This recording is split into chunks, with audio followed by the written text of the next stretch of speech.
Hey, this is Getting Real with Hillary. Do you ever say no to things that when you were younger you might have said yes to? Well, that was my story this weekend. We had our 40th college reunion coming up. That's why I'm wearing my Penn hat. And I was not going. And so I was just not going. It was too far. I wasn't going to go by myself. There were a lot of very valid reasons. So then I found out that some old sorority sisters were going. And I was like, oh, shit. So anyway, I just kind of allowed myself to go through all the reasons why I wasn't going to go. I didn't want to drive myself. Where was I going to park? I didn't want to go by myself.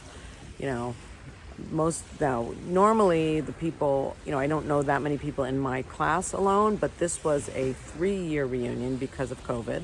So that excuse was out. And so one by one, I started talking to people, and everybody that I told said, you need to go, you need to go, you need to go. Anyway, I ended up, buying a new outfit. It was the only thing I tried on in the store, and they were like, perfect. Shit. So all my reasons were getting moved. So I decided I couldn't, the trains didn't work, so I was going to drive. Not a problem. I've driven before. Even the scary George Washington Bridge, I've done that before. And then parking was an issue. It's a city. I found someone gave me an app. I got a space. So all my objections were gone. And I ended up going. I got lost. It was raining. I had no umbrella. I was soaking wet. I couldn't find anybody. And I was gonna leave. And then I found my friend. And she took me under her wing.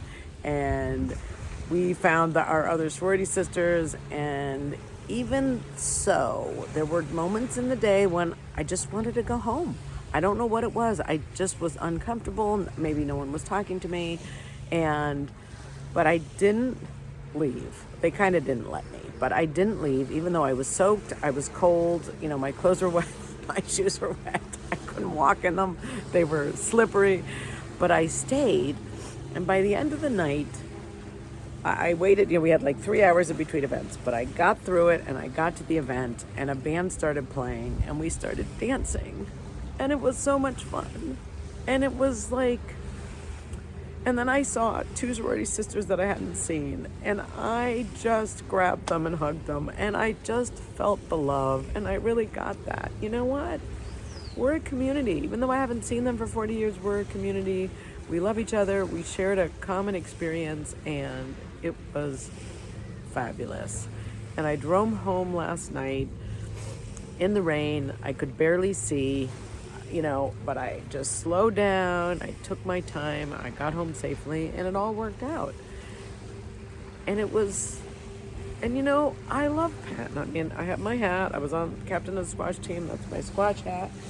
I have my Penn squash sweatshirt that I love, and we even got new stuff. We got a new Penn alumni bag which sheltered my wet stuff, and then I even got a class of, I think it's 1970, which was not my class, but I was soaked. He felt sorry for me and I got a nice red and blue umbrella. So I love Penn. I really do. And I don't know why I didn't want to go. Well, I do. I just was stuck. I was stuck in a rut in my home since COVID, since I got divorced. I've been being safe, being comfortable in my little beach cottage here. And I'm glad I got on the road. I'm glad I allowed myself all my reasons, but I started talking about it.